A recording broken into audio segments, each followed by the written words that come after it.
Okay, now let's look at the design process of a continuous beam. So, how do we design the continuous beam? Okay, so the first step is to assume the section. Of course, the section dimensions usually, for continuous beam again, you take L by D ratio of, let's say, 35 or so to start with. L by D ratio 35 is a good number. 35 or maybe L by D of 40 also you can choose. Okay, so then accordingly you come up with the depth of the section. Then the width of the section is usually, we keep it as a round number, and you come up with that. So, you can come up with your sectional dimensions, okay, from your thumb rules for a preliminary dimension. So, basically the depth can be selected based on the architectural requirement and the deflection criteria. And then once you fix these numbers dimensions, then you calculate the moment due to self weight and the maximum moment and the minimum moment. Again, so why do we need to create maximum moment and minimum moment? In continuous beams or continuous systems, we need to consider the effect of pattern loading. Right. So, we have talked about how to create this envelope diagram, right. For support, let's say intermediate support I load the live load only on the left side and right side of the support, and I don't load the live load on the other spans, right. But dead loads have to be considered everywhere. Similarly, if I want maximum moment at the span location, so you load it in the span and then the alternate spans, right. So, we have studied it. So, in that way, we can create our envelope diagram. Once you develop, then you can calculate the required effective pre-stress based on the M max and M minimum at the critical location, similar to the calculations for a simply supported beam, right. So, we have to assume some lever arm, right. So, again we have seen that the moment resistance come from the pre-stress, effective pre-stress multiplied by the lever arm. So, we need to calculate, once you know the moment, if you assume some lever arm, I can calculate my effective pre-stress force, right. So, that is what the section is saying. If MSW is large, then typically, we take, this is what I said, moment divided by the lever arm, okay, and the lever arm we can take that to be 0.65 times the overall depth, okay. Then okay, so to calculate the area of pre-stressing strand, now I am assuming that, typically what is that we do? Initial pre-stress FPI is 0.75 times FPK. We say that effective pre-stress, there is some 5% loss that is going to happen. So, we say 0.7 times FPK. So, that is how we get this FP as 0.7 FPK, and then you calculate your pre-stressing steel as PE by FPE, right. So, in this process, what we have actually done is we have assumed some dimensions based on thumb rules, and then we calculated the moment.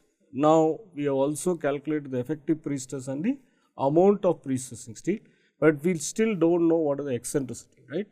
And we can also need to check the assumed area, whether it is satisfying this effective pre-stress divided by, this is effective pre-stress, okay, this subscript, by 0.5 FCC allowable. Then once you do make sure that the cross section whatever you assumed is satisfying this stress requirement, then you go ahead and calculate your current points KB and KT and the maximum eccentricities along the length, okay, whatever that is possible based on your limiting zone that we have discussed in the flexure chapter. Then select a trial profile of CGS within the limiting zone. If the profile is concordant, the pressure line due to pre-stress coincide with the profile of the CGS. Again I am saying you do not really need to choose a concordant cable profile, you just account for the secondary moments in your design, okay. Then you can linearly transform the profile of CGS to satisfy the cover requirements and the convenience of pre-stressing, right. So, this is all the processes. Now, let us go through the same example that what we have done previously, and then let us see how do we design this pre-stressing system. Now, for example, this is a 2-span system again, you have 30-meter span on each side, and these are all in meters, okay, and this is in millimeter, right, these are all in millimeter, and effective pre-stressing is 1200 kilonewton force, okay.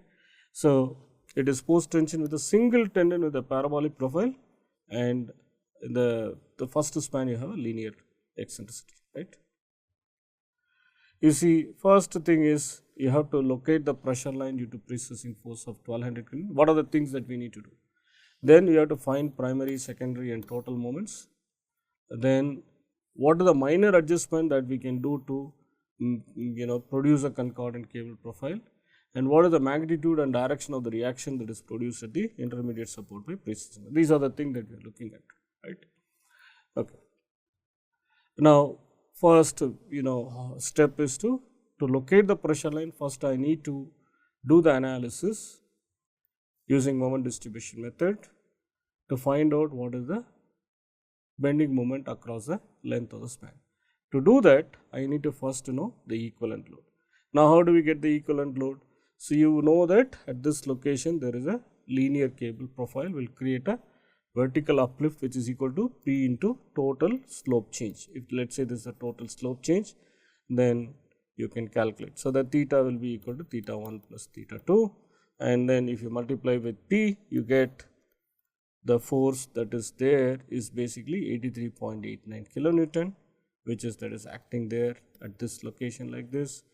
Then the second one is basically a parabolic cable profile. So, the drape is 400 plus 200, which is your drape. So, P into drape will be equal to WL square by 8. So, from here that W acting on the span can be calculated, which is basically 6.4 kilonewton meter. So, for such a simple span, quickly we can find out what is the loading that is created by the pre-stressing, right? So, we get about 84 kilonewton of optical upward force at location D, and then an uniformly distributed load of 6.4 kilonewton per meter along the entire length of the span. Now, of course, there is an eccentricity that is there. So, it is going to create a counterclockwise moment of 180 kilonewton meter at location A. Let us say this is A, B and C. So, this is A, B and C, right. So, the fixed head moments for a load that is acting 84 kilonewton, it is going to be 84 into 15 into 15 square by 30 square. So, you get plus and minus moments here, right. For 6.4, WL square by 12, so plus 480 and minus 480, so you know that, right. And now, because that is, see, this moment is already, it is acting minus 180, so that will always be there. So, this moment is already there. Now, we are talking about what are the moment that is produced by the loads that are acting on the span, right. So, that is basically this. Then what is the next step is to balance. So, this is the due to the load plus 315, I have to balance it to minus 315. Now, this location I have an unbalanced moment of again 165 plus 165. Now, I need to distribute them equally because my distribution factors are 0.5 and 0.5. So, that becomes 82.5 and 82.5. Here again simple supports, I have to balance the entire moment that it is acting, which is plus 480. Now, I have to carry over. How much I carry over? Half of that from AB to BA, okay, which is from here to here I carry over, from here to here I carry over 50%, and then now originally we balanced it, but now it has become unbalanced. So, how much the total unbalanced moment is 2.5 plus 80, which is basically 82.5. So, again plus 82.5, so I have to put minus 41.25, minus 41.25 here. Now, we have balanced. So, there is no carry over to the support A or support C because they are simple supports, right. So, then when you add all of them, this minus 180 will be there. So, this we have balanced. So, still you have minus 180 that is acting here, right. So, these are the moments that we are coming up with. So, basically what we have done here is to find out what are the moments that are created because of pre-stressing. There is a profile that is creating equivalent load on the spans, due to which these are the moments that are created only due to pre-stress, okay. So, now we are not really considered any external load. So, there is no external load in this example, right.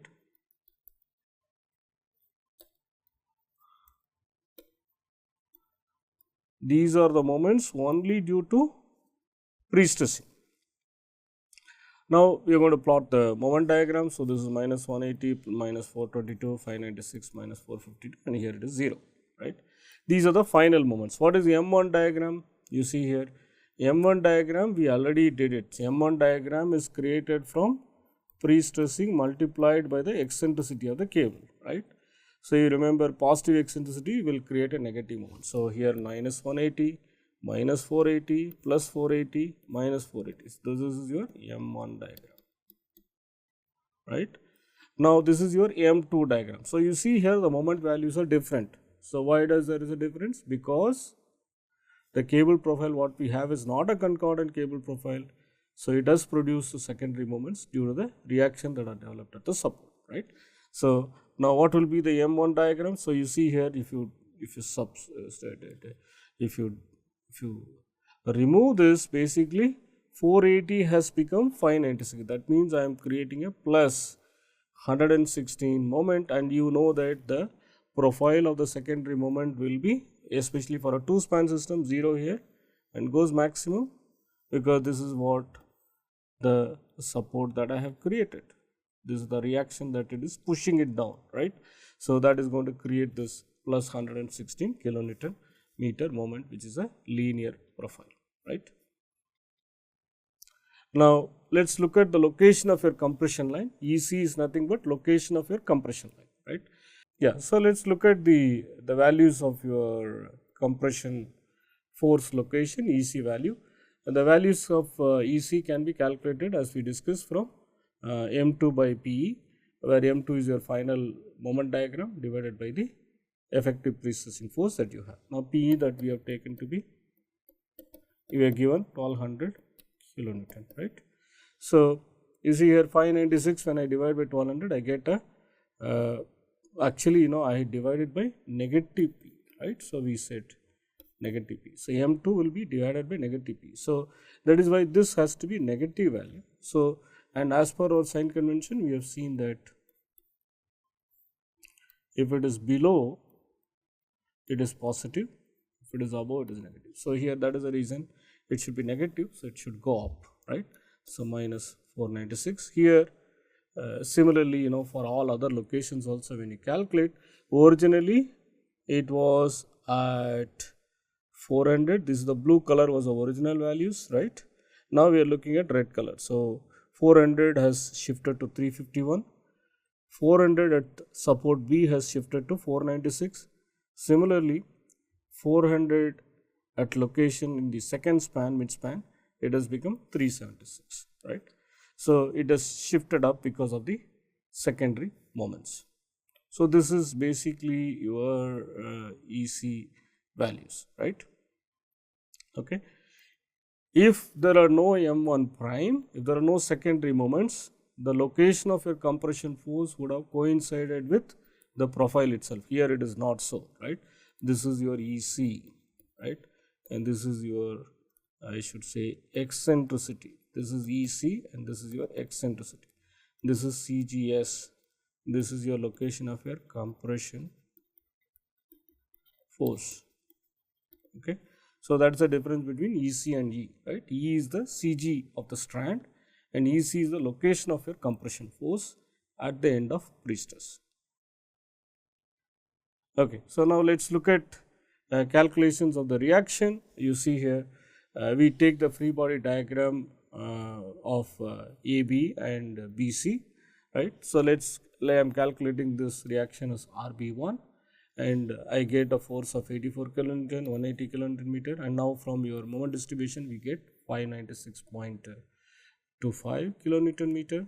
So when you satisfy, you take the moment and you solve for it, you get your RA as this, which is acting downward, and RB1 is acting downward as 67.875. Then from here you get RB2 as 115.875 and RA as 76.125. So just we are calculating the moments by taking simple free body diagram, because finding out these moments is a difficult part. Now that we have found that, we can use this simple free body diagram to calculate your reactions. So what would be the total reaction that will be there at the B support? Now you find that the total reaction will be RB1 plus RB2, which is 115.875 plus 67.875. That is the reaction that is developed because of the pre-stressing, where the beam wants to go up, but because of the continuity, there is an RB that is developed, which is equal to RB1 plus, now total RB will be equal to RB1 plus RB2, right? So you can add them up. Okay, so this should be RC, right? So you see here the tendon profile. Now, how do we get concordant cable profile? So what we can do, now that we got the M2 diagram, if I scale everything by PE, I said any M2 diagram that you take and you scale it down by some factor. Now the scaling factor is nothing but your PE, the effective pre-stressing force. So the M2 divided by PE is nothing but your EC. So if you choose the EC as a profile itself, then that becomes a concordant cable profile. So what we are doing is the tendon is actually shifted to coincide with the pressure line to get a concordant cable profile like this. Okay. So that's what we have. So again, we have again I'm saying concordant cable profile is a theoretical concept to avoid or to get away with the secondary moment. But in design, secondary moment sometimes can be beneficial, particularly in reducing the demand due to the external loads at the support. Okay, so that is actually beneficial. At positive moment, of course, it's going to increase the demand. Positive span locations, it's going to increase the demand. So we need to be careful about these facts. Okay, so let's summarize what we have discussed. In this class, we discussed the principle of linear transformation. Using the principle of linear transformation, we can find out the location of your concordant cable profile, and we also looked at the design process of continuous beam with an example, right? So this is the with this we are continuing the chapter on continuous beams. Thank you.